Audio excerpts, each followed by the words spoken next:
lifting up Jesus and opening his word from Australia, Denmark, Israel, Japan, New Zealand, Northern Ireland, Republic of Ireland, Singapore, South Africa, United Kingdom, Thailand, the Philippines, United States, and throughout the world.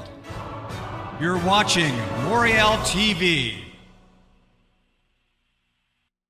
On Tuesday, President Trump, speaking from Judea and Samaria while standing next to master terrorist supporter Palestinian dictator Mahmoud Abbas, tore into the Islamic terrorists responsible for the bombing of an Ariana Grande concert in Manchester on Monday evening. He said so many young, beautiful, innocent people living and enjoying their lives murdered by evil losers in life. I won't call them monsters because they would like that term. They would think that's a great name. I will call them from now on losers because that's what they are. They're losers and we'll have more of them, but they're losers. Just remember that. Some on the left predictably thought Trump's language was childish. Una Hajdari said, Trump on the Manchester attack. So many people killed by evil losers. He sounded like a high school girl reacting to her hair being pulled. Alan Greenspan, Trump sounds like a third grader name-calling terrorists evil losers. Is this how a president is supposed to act? Here's the thing. Trump is 100% absolutely positively correct. Every time there is an Islamic terrorist attack, people immediately jump to trying to understand the mind of the terrorist. What drove him to blow himself up in a pizzeria or at a dance club? What made him pick up a gun and mow down patrons in a gay bar? Why would he drive a truck through a Christmas market? We all know the answer. Islamic extremism. But by constantly asking the question and then answering it with various laments about poverty or lack of opportunity, we put the onus on ourselves to answer the charge implicit in terrorism, that the terrorists are the actual victims and that they have somehow been wronged. Here's the truth. They haven't been wronged. They are, as President Trump says, evil losers. They deserve no answer. They deserve no sympathy. They require no explanation from us. Those who would murder children at a pop concert ought to be killed at the earliest available opportunity, and we shouldn't bother trying to decrypt how the monsters were created. That's because they're not monsters at all. They're human beings who believe evil things, and they are losers who aren't winning any battles in heaven or on earth. Their names will disappear from history, and their souls burn in hell eternally. Trump is also right that we must stop using the language of strength to describe those who act out of weakness. If you have to blow up 13-year-old girls listening to teeny pop material, you're not a powerful monster. You're a worm, a feeble piece of human refuse. We should describe terrorists with contempt, not build them up in their own minds. Islamic terrorists feed off the notion that the West lives in fear of them. We live in fear of things they will do, obviously, but we don't live in fear of them because they're ridiculous, puny human beings. Ridiculous and puny human beings can harm innocent people too, but handing them an unearned moniker like monster, scary by nature, is counterproductive and boosts egos where no boost is necessary. So, good for Trump. Trump knows well how to demean people and make them feel smaller, and Islamic terrorists should be made to feel small. They should be scorned, derided, mocked, treated as small. They're not martyrs, they're not warriors, they're not victims. They're evil losers. Hi, this is Tim with Moriel TV and Moriel Radio, here with James Jacob Prasch, live in New York City, Manchester, an expected tragedy. You know, I used to live in Manchester, and my grandfather was actually born in Manchester, England. And there's a Moriel Church in Manchester, and I know many wonderful believers who are there, both Jewish and Gentile. And their Moriel evangelists, the Moriel mission team in Israel are from Manchester. Elon and his wife are originally from the Manchester Jewish community. They're, of course, believers. I've got a lot of connections with Manchester, family, personal, and otherwise, in ministry and so forth. And it has a large Islamic population. These things, of course, anger me. As my sister's husband was murdered in the World Trade Center, these things have always angered me.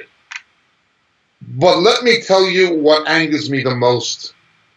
It's not Islam. That is just Islam being Islam. When you see people saying, this is not true Islam, that's what angers me. It's not radical Islam, it's just Islam. They're only doing what Muhammad did. It's the moderates who are not practicing true Islam. It's the moderate Muslims who are not practicing true Islam. The radical ones are practicing true Islam. It's just Islam. It's analogous to the Mormons. The fundamentalist Mormons, who are polygamists, are the actual practitioners of true historical Mormonism of Joseph Smith and Brigham Young. They're practicing what Joseph Smith and Brigham Young practiced. They're the true Mormons. Well, terrorists are the true Muslims. The moderates are not the true ones. Now, some people would call that hate speech. I'm not only stating a fact. Read what the Quran teaches about jihad. I do not believe that all Muslims are terrorists or support terrorists, but I believe a probable majority, probably upward of 50% of the world's Muslims globally, are fundamentalists and are believers in Sharia. And somewhere between 25 and 40% of the Muslims living in the West and in Great Britain believe in Sharia. So therefore, they are in de facto terms sympathetic to jihad. And a Muslim equates terror with jihad. What really bothers me is when politicians lie. When British politicians lie. Get ready for the, fasten your seatbelt, get ready for the usual choruses of lies. You're going to hear politicians in Washington and in London tell their usual litany of lies. This is not true Islam. These are a radical minority. This does not reflect the views or the convictions of most Muslims. These are simply a fringe group. Do not believe those lies. These same liars in Washington and Whitehall cannot show you one of the 57 Islamic countries in the world where Christians and Jews have the rights they have, Muslims have in Great Britain or America or any other civilized country. They can't show you one. They're lying and they know they're lying. Why are they lying? Because of the politics of oil, the arms deals, and the international currency brokerage of keeping the dollar and so forth stable relative to other currencies in terms of petrodollars, the dollar not being displaced by an alternative currency. All of these things come into play, and so they lie. We'll be talking more about this in light of Mr. Trump's visit on our This Week in Prophecy update next Saturday, Lord willing. Get ready for the usual litany of lies, the kind of lies you heard from George Bush when he celebrated Ramadan in the White House, when he put a Koran in the White House to honor Islam. You can't even bring a New Testament into Saudi Arabia, but when the king of Saudi Arabia gave him the Koran, he gave it place of honor in the White House library and celebrated Ramadan. This was George Bush. The Saudi Arabians carried him and his corrupt dynasty around in their back pockets while they were funding radicalism, while they were funding extremist Salafist mosques and madrasas, and are still doing so. This was Bush. This was Clinton. This was Obama with the Iranians. The future does not belong to those who insult the Prophet. Telling the truth about Muhammad is not insulting him. He led dozens of military campaigns. Dozens. Islam was spread by violence. Let's understand what's happening here. I warned, and I'm not saying I'm a prophet. I'm simply warned on the basis of Scripture, on the basis of Genesis chapter 12, on the basis of Obadiah 15, what was going to happen. His last act as President of the United States was to put a dagger in the back of Israel. I speak of no one other than Barack Hussein Obama. His last act as president, 3.5 months ago approximately, was to put a dagger, close to 4 months now, in the back of Israel. The United States abstained from that UN vote. After he lobbied Britain and told Britain, Theresa May, to vote against Israel and New Zealand and other countries. Alan Dershowitz, a politically very naive but personally honest man, professor of law emeritus from Harvard, admitted Obama stabbed Israel in the back. He told Mr. Dershowitz that he had Israel's back, and Mr. Dershowitz said on TV, yeah, he put a knife in it. He will go down in history, President Obama, as one of the worst foreign policy presidents ever. He called me into the Oval Office before the election, and he said to me, Alan, I want your support, and I have to tell you, I will always have Israel's back. I didn't realize what he meant is that he would have his back to stab them in the back. And what he did was so nasty. He pulled a bait and switch. He said to the American public, oh, this is all about the settlements deep in the West Bank. And yet he allowed his representative to the UN to abstain, which is really for, a resolution that says the Jews can't pray at the Western Wall. Right. Jews can't live in the Jewish quarter where they've lived for thousands of years. And he's going to say, whoops, I didn't mean that. Well, read the resolution. You're a lawyer. You went to Harvard Law School. At least he admitted it. You have these other Jewish politicians like Debbie Wasserman Schultz and Chuck Schumer who effectively sharpened the knives for him to do it. But then we have the sad figure of Theresa May. Theresa May. She did what Obama wanted. Britain voted against Israel, and at that time I warned God's judgment was going to come against Britain. Something bad was going to happen in Britain as a result. Now, I don't mean it was God's judgment in that God caused it, but I mean it was God's judgment in that God allowed it. And if Hillary Clinton had gotten elected as President of the United States, the same would have happened in America already. And if Mr. Trump does not keep his promise and move that embassy, as we'll talk about on our prophecy update, to Jerusalem, as he said he would, it will not be to America's blessing or advantage. But Theresa May brought a curse on Britain at the behest of Barack Obama. I will bless them that bless thee and curse them that curse thee. You pander to Islam and its radicalism. You pander to fundamentalism, to jihad, to Islamic terror.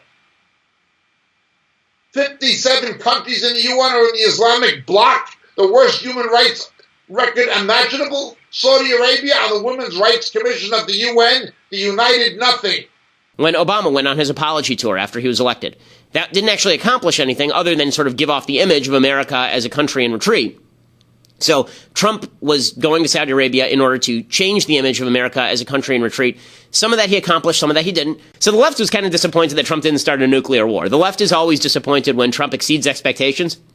And their expectation is that he was going to go to Saudi Arabia, spit on the Kaaba stone, and then immediately declare that everybody ought to convert to Christianity. That is, of course, not what happened, and so they were very disappointed that wasn't what happened. The imagery that came out, though, was pretty weird because the great disconnect in American foreign policy, and this has existed well before the Bush administration, is this disconnect where we say that we're against radical Islamic terror, but then we make best friends with the Saudis who fund radical Islamic terror. So you have some weird photos that were coming out like this one.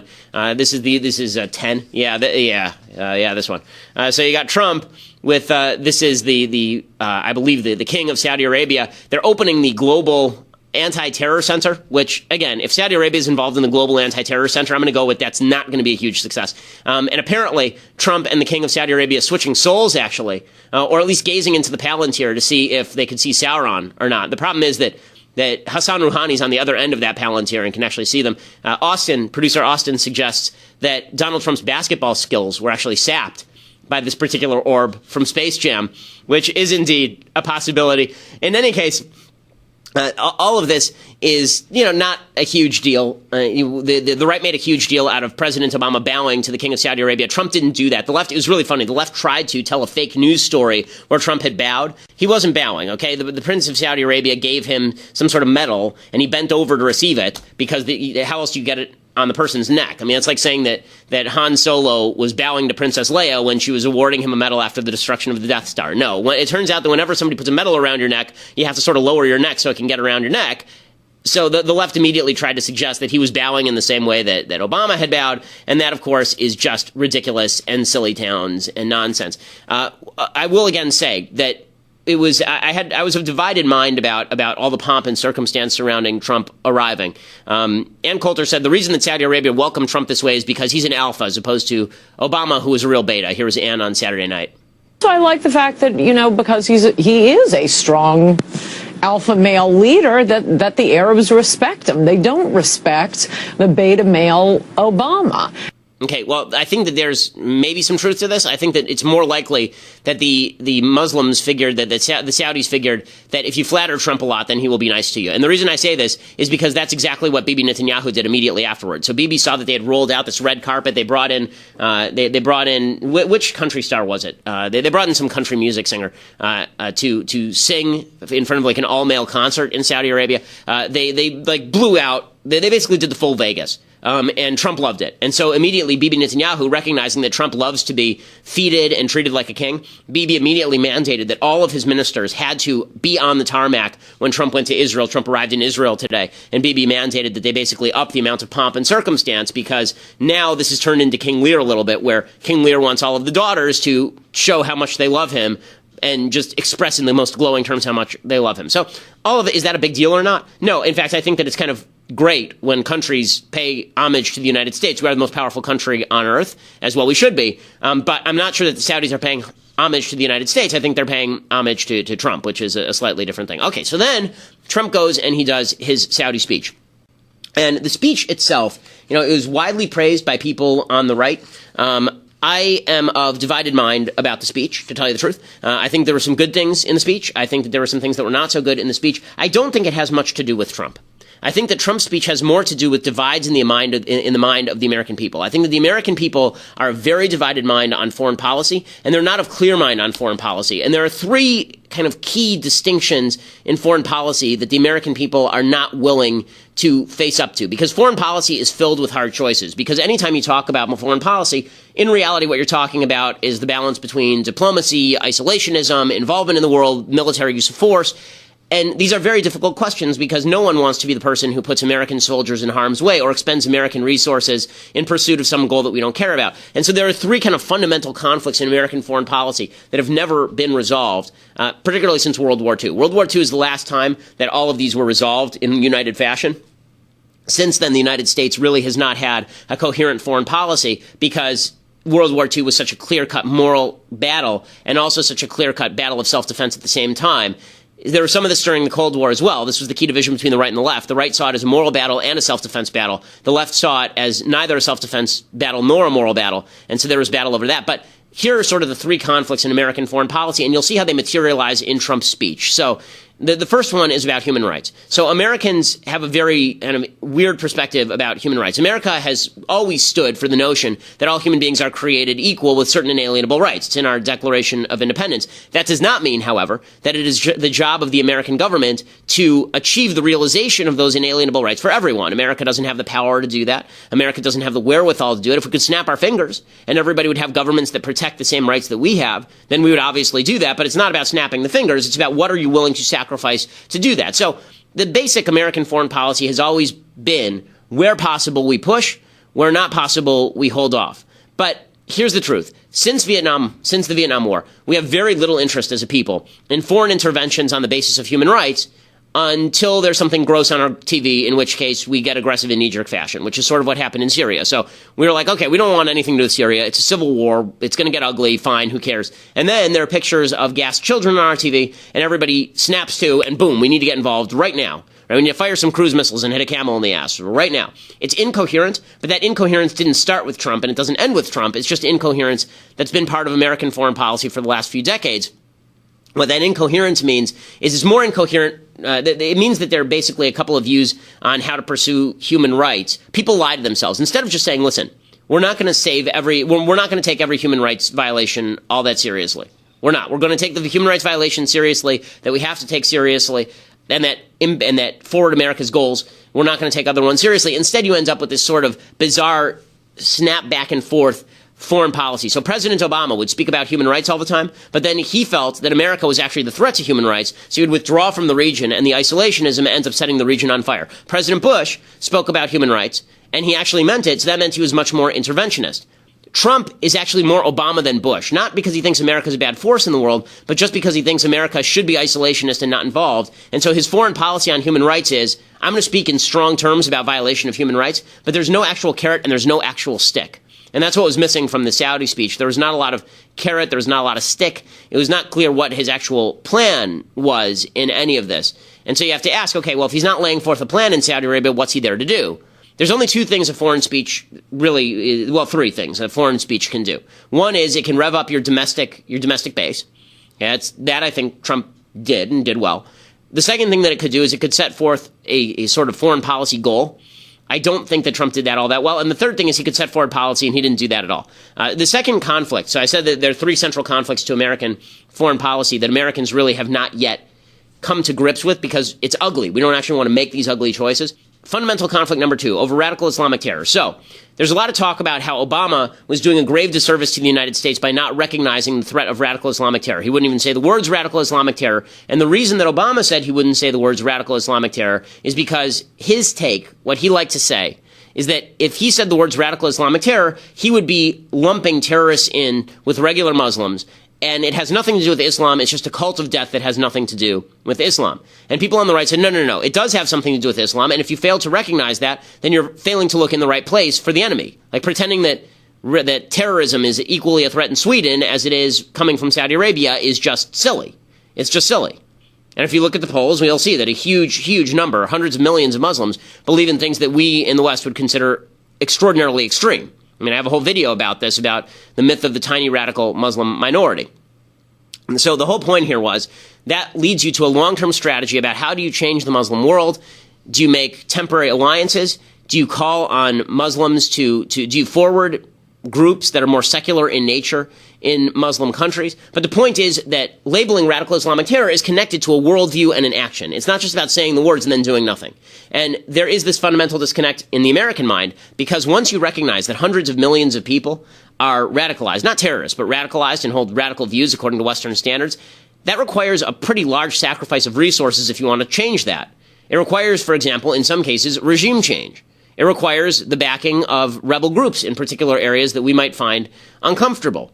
It requires us to get deeply involved in areas that we don't necessarily want to be involved in. And so what we tend to do is we tend to say, well, yeah, we should label the bad guys, the radical Islamic terrorists.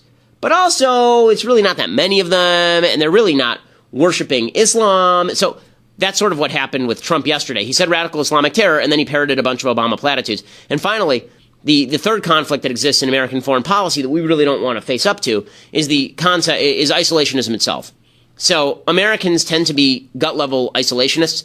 There has yet to be a president who ran on being an interventionist. All presidents run on being isolationists, essentially, and they all end up interventionists because the world is a pretty complex place. So you can either be honest about your foreign policy or you can be not honest about your foreign policy. President Bush he campaigned as an isolationist. He ended up as an interventionist and stretched us too far in the process. President Obama embraced isolationism and watched the region burst into flame. The truth is that Trump is more along Obama's lines in terms of withdrawal from the region than he is along Bush's lines in terms of intervention in the region. And so the speech was more about, like, the right saw it as a fundamental rebuke to Obama, and in some ways it was. The truth is it was actually more of a fundamental rebuke to the Bush foreign policy than to the Obama foreign policy. So because Trump is more a reflective leader than he is a leader, that means that all of the conflicts that I just talked about, the conflicts over isolationism and human rights and radical Islamic terror and what it means, all of them appeared in his speech. It was sort of incoherent. And people were excited because they were grading him against Trump. Yes, if you grade things against, they were grading things against Obama. Yes, if you grade things against Obama, everything is an A+. Right? My friend Kurt Schlichter has a piece today where he thinks Trump is doing an A+ job because he's not Obama. Okay, again, by that same standard, a flaming bag of dog do on your front porch is an A+ because it's not Obama. Obama was that bad a president. He did that many bad things. And this is true. Trump's speech yesterday, compared to the Cairo speech from 2009 from Obama, which was a disaster of apology for the United States and ripping on Israel and misconstruing everything about American foreign policy. Compared to that, this thing was, Lincoln-esque. But compared to what a Republican foreign policy speech should be, it lacked in a few places, because when you really boil down the speech, it turned out that the speech kind of boiled down to, we hate radical Islamic terror. Also, the Saudis who fund it are going to be the leaders in this fight. We can't do anything about it. You guys handle it. Have a good time. That's sort of what it boiled down to. Okay, so the speech began with President Trump making the case for basically selling lots and lots of weapons to Saudi Arabia. Now, the real case for selling weapons to Saudi Arabia is to defend Saudi Arabia against Iran. That's the real case for selling all these weapons to Saudi Arabia. It didn't start under Trump, to be fair. I think the Obama administration sold $110 billion worth of equipment to the Saudis. The Israelis are not super comfortable with this because the Saudis government, number one, is kind of tenuous, and number two, they've never been too pro-Jew. In fact, they banned Jews from entering the country. The only Jews in the country yesterday were Ivanka Trump and Jared Kushner. But they actually banned Jewish journalists from getting into Saudi Arabia as long as they held dual Israeli passports. But Trump tried to play the Saudis buying equipment, tried to play that as we're just helping the American economy. They're going to buy lots of American goods, which, I mean, it's really funny because a lot of the people who back Trump rail against the military-industrial complex. This right here would be the definition of the military-industrial complex, is the President of the United States touting the fact that foreign countries are buying weapons from our military structure. Yesterday, we signed historic agreements with the Kingdom that will invest almost $400 billion in our two countries and create many hundreds of thousands of jobs in America and Saudi Arabia.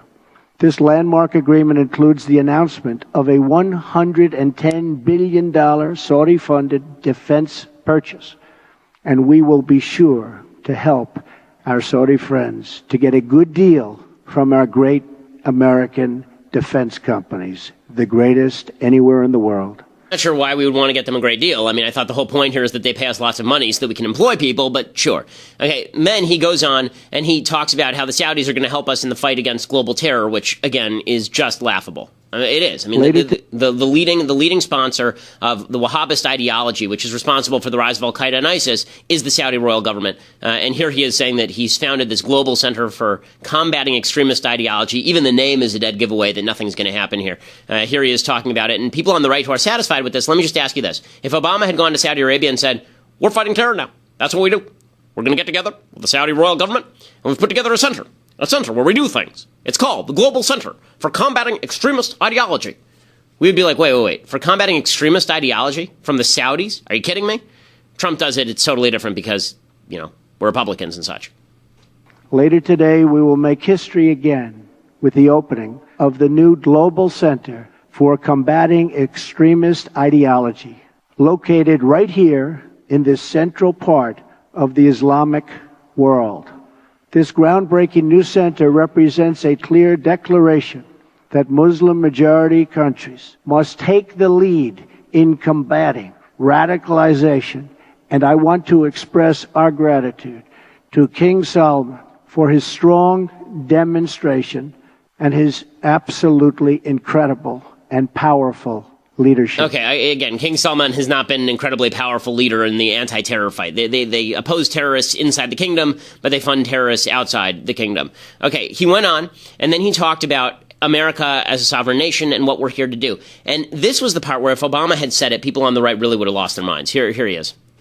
America is a sovereign nation, and our first priority is always the safety and security of our citizens. We are not here to lecture. We are not here to tell other people how to live, what to do, who to be, or how to worship. Instead, we are here to offer partnership based on shared interests and values to pursue a better future. Okay, so sorry for the Saudi translator who comes in for no reason there, but it's a weird statement. It's a weird statement because if you just took that middle sentence, we're not here to lecture. If Obama had said that to the Muslim world, we would have said, wait, why shouldn't we lecture the Muslim world? The Muslim world is replete with human rights violations and repression. The Muslim world is full of anti-Semitism and anti-Christian sentiment and anti-Christian action. Why shouldn't we lecture? Of course we should lecture. I mean, that should be part of our job, is to try and convince them to move away from this sort of radicalism. And he says that we're doing this because, well, America first. But, there is a strong argument to be made that America first would actually require us to speak up on behalf of American values. And that last sentence where he says, we're here to offer partnership based on shared interests and values, it's that phrase, and values, that's a problem. If he just said, we're here to offer partnership based on shared interests, that's the full realist perspective, and that's the honest perspective that Trump probably believes, which is not that we have common values, but we have a common interest in doing certain things, so we'll get together with you on that, and that's the extent of our relationship. Right? That would actually be the full realist perspective, but it's because Americans can't tolerate that we have this divided mind. Okay, he continues along these lines, and then he talks about we have to destroy terrorism, and then he proceeds to name every nation that has suffered terrorism but Israel, right? So this is not a situation where Trump was actually speaking truth to power in Saudi Arabia. Again, I'm not blaming him because I think he's a reflection of what Americans think, and we don't know what we think. But when he goes to Saudi Arabia and he says, all of these various countries have suffered terror, Australia, China, Japan, Britain, France, not the Jews, and when he avoids Israel, the reason he's avoiding Israel is not to piss off the Saudis. If you think that there is a unified global war on radical Islamic terror, Israel is the spear, the tip of the spear in all of that. And he's visiting Israel right now, is President Trump. And in visiting Israel, like on the same day he's visiting Israel, a Palestinian tried to stab an Israeli soldier in the old city of Jerusalem while he was there and was shot dead in the process. Yes, the radical Islamic terror threat does encompass Israel. He avoids that as well. Then he does, here's the part where he actually paraphrases Obama. So this is the conflict I was talking about with radical Islamic terror. So he does say, and we'll get to it, he does say that radical Islamic terror is a huge problem. And he doesn't say the words radical Islamic terror, he calls it Islamist extremism, which is the same difference basically. But he then proceeds to walk that back by pretending that it's a tiny minority of people and that it really has nothing to do with Islam. So here is the part where these words could have come out of President Obama's mouth. This is clip 5. But this untapped potential, this tremendous cause of optimism, is held at bay by bloodshed and terror. There can be no coexistence with this violence. There can be no tolerating it, no accepting it, no excusing it, and no ignoring it.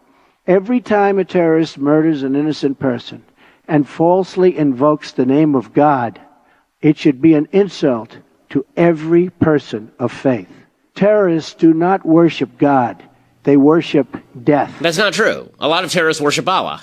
Okay, let's just be real about this. A lot of terrorists worship Allah. They're very religious Muslims, and to pretend that they're not, that they're just worshiping death, is not true. They think that death in pursuit of glory is a heavenly command, but the idea they worship death, this is a way of avoiding the key issue, which is a lot of the people sitting in the room that he's talking to are actively supporting terror and oppression.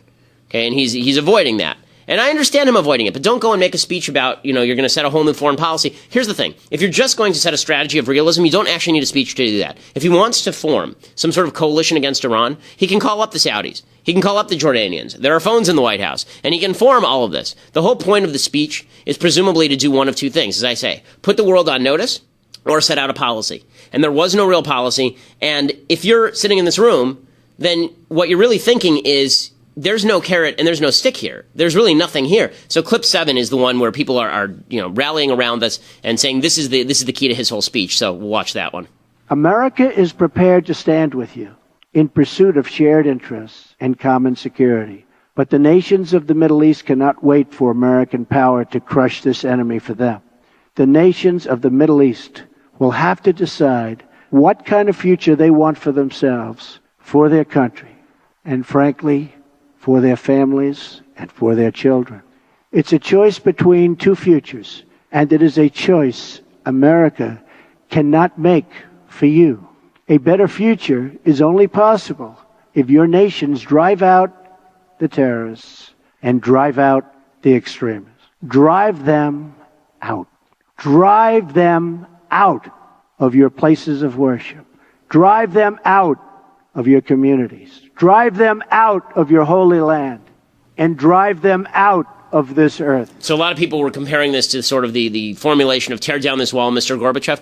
The difference is that the implication with tear down this wall was, you tear down this wall or we will. Right? If you don't tear down this wall, we are going to take measures that are going to result in this wall being torn down. I mean, if you read the entire Reagan speech at the Brandenburg Gate, that's basically what he says. He says we're involved in treaties about arms reduction, and we want to push that forward, but we are perfectly willing to support anybody who's basically standing up to the Soviets. And, Trump leads off with, we're prepared to stand with you, but basically this is on you guys. It's on you guys. Well, do you think they're really going to do anything? Do you think that the Saudi royal family, we just signed a huge deal with them to give them $350 billion worth of arms. Do you think they're afraid that Trump is going to come in and punish them if they keep funding terror? Do you think that anybody in that room is really super fearful of that? Or does it come off more as a plea? And this is the problem that I have with sloganeering that's backed up by nothing. I'd rather you not sloganeer and just pursue a policy quietly than go out there and say slogans that you don't have the backup for. This is why, when Trump fired missiles into Syria, great. I'm glad that he fired missiles into Syria, but there actually has to be something backing that up. Otherwise, it just looks like paper tiger time. It looks like Bill Clinton firing a missile into a medicine factory in Sudan and then calling it a day. Trump laid out his what he called his sort of general ideology in the next clip. This is where he basically says what America is going to do and what it's not going to do, and there isn't a tremendous amount here again. For our part, America is committed to adjusting our strategies to meet evolving threats and new facts. We will discard those strategies that have not worked and will apply new approaches informed by experience, talent, and judgment. We are adopting a principled realism rooted in common values, shared interests, and common sense. Our friends will never question our support, and our enemies will never doubt our determination. So this is ad hoc foreign policy, which is okay, but let's just call it what it is. And then finally, this is the part that people really resonated to. This is where he finally said Islamist extremism, and people on the right cheered, and people on the left booed. But we'll play the whole clip because I think it's important to see where he goes from there. Muslim nations must be willing to take on the burden if we are going to defeat terrorism and send its wicked ideology into oblivion. The first task in this joint effort is for your nations to deny all territory to the foot soldiers of evil. Every country in the region has an absolute duty to ensure that terrorists find no sanctuary on their soil. Okay, so and then he went on from there where he talked about how he was going to, he said, we have to honestly confront the crisis of Islamist extremism and the Islamist terror groups it inspires. And then he says many nations here have taken important steps to raising that message. And then he mentions Saudi Arabia, the UAE, Jordan, Turkey, and Lebanon. Really?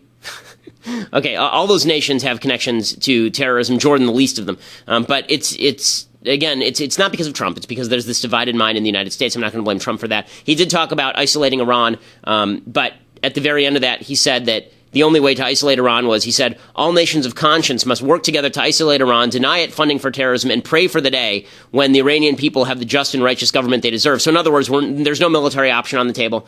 There's no real punishment on the table. So a lot of talk, not a lot of backup, and I'm not sure that is, I don't think it's counterproductive. I think it's a step away from Obama, which is a step in the right direction for sure. But I also don't think that it is the over the moon, we should be celebrating restoration of American power in the world speech that everyone thinks it is, because I don't think the American people are really ready for that or maybe even want it. Okay. And Theresa May voted against Israel. Well, Theresa May, God took his hand of protection off Britain because of you. I've warned in the past. Racist parties, the British National Front, Le Front National in France, others. I don't mean moderates like Geert Wilders. He's a moderate. He's not a barbarian. But I mean skinheads, thugs, neo-Nazis. Parties like this, racist parties, who are against people for being Asians or Jews or blacks or whatever. The working classes of Britain and Europe are being driven into the claws of these radical parties because of the failure of the Conservative Party and the other parties in Britain and the mainstream parties of Europe, especially Angela Merkel's and Mr. Macron's, to protect the citizens of their countries from radical Islam. This has happened and it will keep happening. Eventually, you're going to see British people, working-class British people, rising up and attacking mosques and attacking Muslims in the streets. If the British government does not crack down on these mosques, on these no-go areas, if there's not begin a radical policy of Islamic deportation of non-British citizens from the Muslim world, if it does not begin executing people like El Hamza and those two murderers who hacked to death a British soldier in Greenwich, England, if they don't capitally execute these people, if they do not read the Riot Act and machine gun the Islamic rioters in the street, which was what they should have done during the Rushdie riots, if they don't defend British democracy, when you allow Islamic jihadists to spit on the coffins and yell obscenities at the coffins of British soldiers coming back from Afghanistan. And you don't deport them, you don't arrest them. And now this, a children's concert. It is very much like the Boston Marathon. They gave visas as refugees to filthy, fundamentalist Islamic slime to come into Boston to kill Americans. And if Mr. Trump or somebody tries to stop this, a liberal judge says, no, you have to let them come in and kill more Americans. The injustice is, it's not those judges who get killed. Those judges should be impeached and removed from office. It's not the Hillary Clintons and the John Kerrys who usually get killed, or the Barack Obamas. It's ordinary people like happened in San Bernardino. And what happened in San Bernardino has now happened in Manchester, targeting teenage girls, 13, 14. These are kids. That's true Islam. Don't let anybody tell you differently. It's not radical Islam, it's just Islam. It's what they do all over the world. 300,000 dead Christians in East Timor, 100,000 dead in the southern Philippines, well over 1 million, probably close to 2 million in Nigeria. Oh, it's a religion of peace and tolerance. You're a liar, Mr. Bush. You're a liar, Mr. Obama. Muslims are not the problem, our own politicians are. I only hope Mr. Trump turns out to be something different and better. Following his visit to Saudi Arabia, we will find out. It was inevitable that God would have taken his hand off Britain, and something terrible would have happened. A children's concert in Manchester, well, it's happened. God didn't cause it in judgment.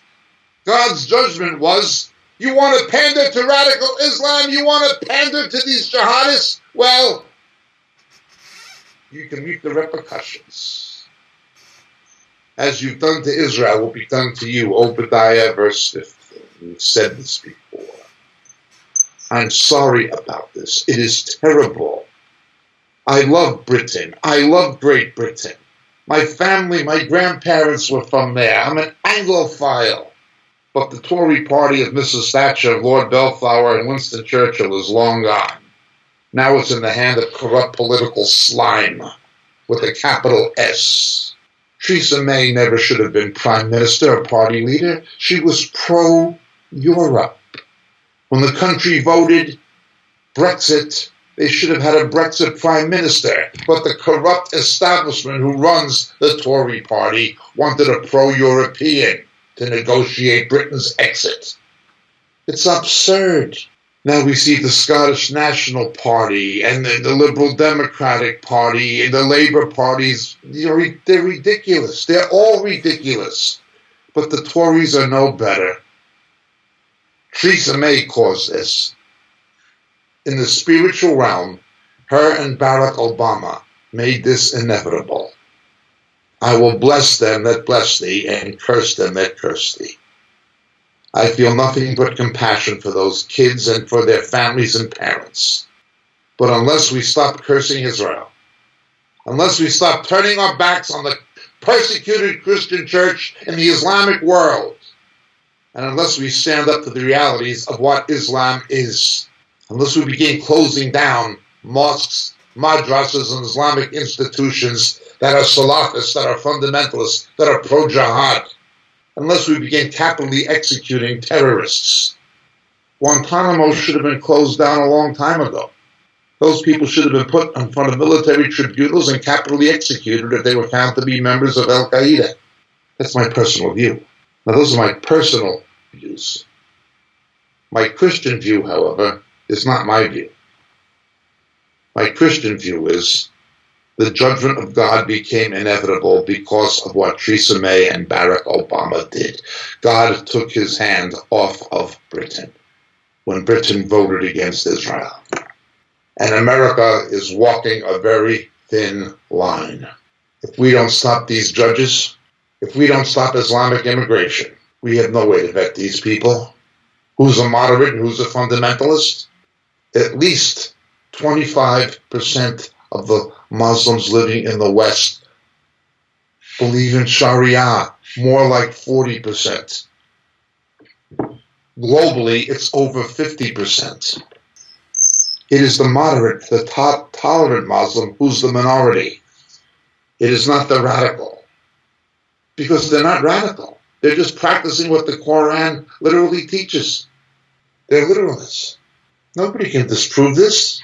Now they're going to call this hate speech. Even though everything I've said is true, it's going to be called hate speech. Let me say this. I do not hate Muslims. The best Christians I know, the best believers in the Lord Jesus I know, are the people who've been saved out of Islam, who've been born again, who have a new life in Jesus. God bless every one of them. They're my brothers and my sisters. And I hope I have many more brothers and sisters saved out of Islam, because I believe Islam is from the pit of hell.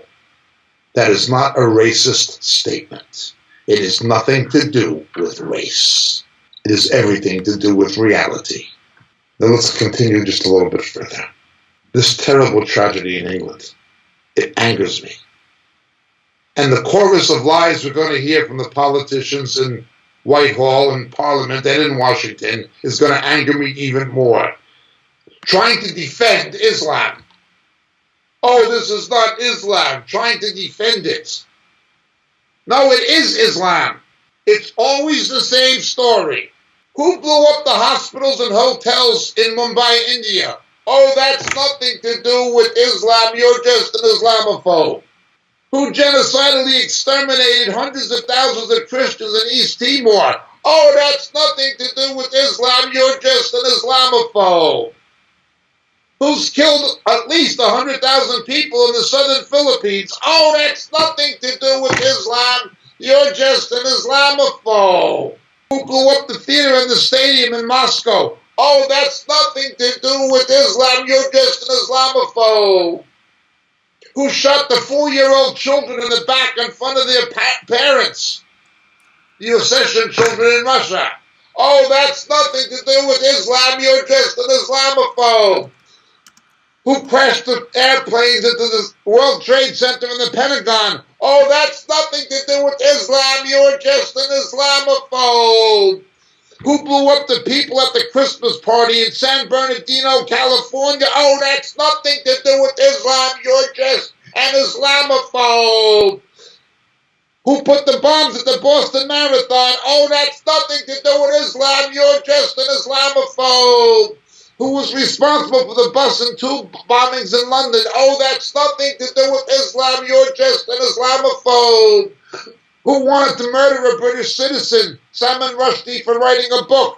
Oh, that's nothing to do with Islam. You're just an Islamophobe. Who butchered the British soldier alive on the streets of England? Oh, that's nothing to do with Islam. You're just an Islamophobe. Who took the vehicles and the trucks and ran the people over on a promenade? Families, murdered them brutally in the south of France. Oh, that's nothing to do with Islam. You're just an Islamophobe. Who carried out the Charlie Hebdo murders? Oh, that's nothing to do with Islam. You're just an Islamophobe. Who blew up the theater in Paris? Oh, that's nothing to do with Islam. You're just an Islamophobe. Who blew up the children's concert in Manchester, England? Oh, that's nothing to do with Islam. You're just an Islamophobe. No, you're a liar, Barack Obama. You're a liar, George Bush. And you're a liar, Theresa May. It's everything to do with Islam. Who's doing it? The Quakers? This is the judgment of God. Islam is God's judgment on a backslidden Judeo-Christian world. What happens to Israel will happen to the countries who condemn Israel. Obadiah 15. Genesis 12, 1-3. I don't care what politicians call it hate speech. It's the word of God. Those politicians will burn in hell if they don't repent. They'll be in hell with Mohammed.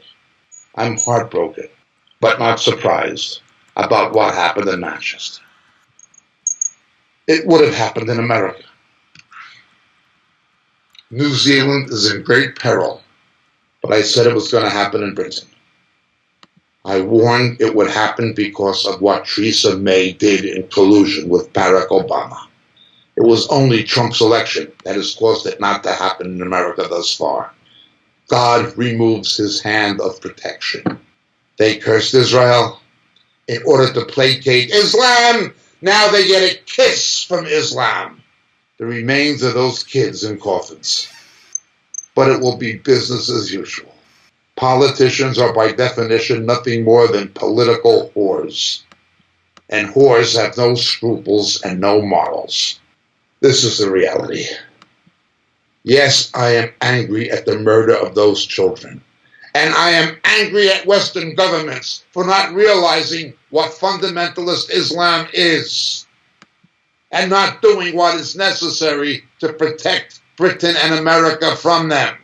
May the judgment of God fall on Barack Obama for what he did. May the merciless judgment of Christ come against that wicked man unless he repents.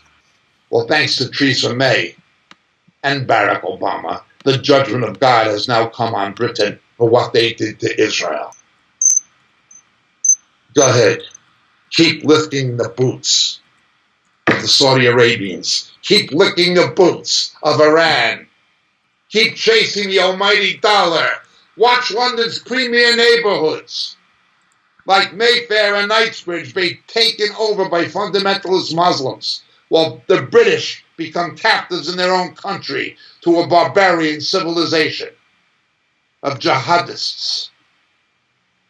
That's right, call people like me guilty of incitement and hate. Not who's really doing this. Not the Islamists or the bureaucrats and politicians who let them in. That's the bad news. Now I'll tell you the worst news. There's more to come. Remember, Islam is a judgment on the Judeo-Christian world. Much the same as God used the Philistines to judge a backslidden Israel. The Western Protestant democracies particularly that have turned their backs on their Christian heritage are under the judgment of God due to their moral breakdown. God brings the Philistine. It's absurd. Even when the Babylonian captivity was impending, King Zedekiah and people like this were placating them. The same as Bush and Obama and Clinton did with Salafist Islam and with the Iranians. And it's getting worse. But then they made one big mistake. They touched the apple of God's eye. You touch Israel, or you touch the believing church, the faithful Christians who are being beheaded, you make God your enemy. God didn't do this. God didn't cause it. But make no mistake, God allowed it. If you want to know why, read Genesis chapter 12, verse 1 to 3. Read Obadiah, verse 15. I am very, very sorry. May the Lord show comfort and grace to the families of these children who were killed. May God bring salvation from it. May it cause these families to turn to faith in Jesus. I am very, very sorry. May God have mercy on Britain and the British people. God save the Queen. I sincerely mean that. And may God save Muslim people from that religion of Satan. My name is Jacob Prasch. God bless and thank you.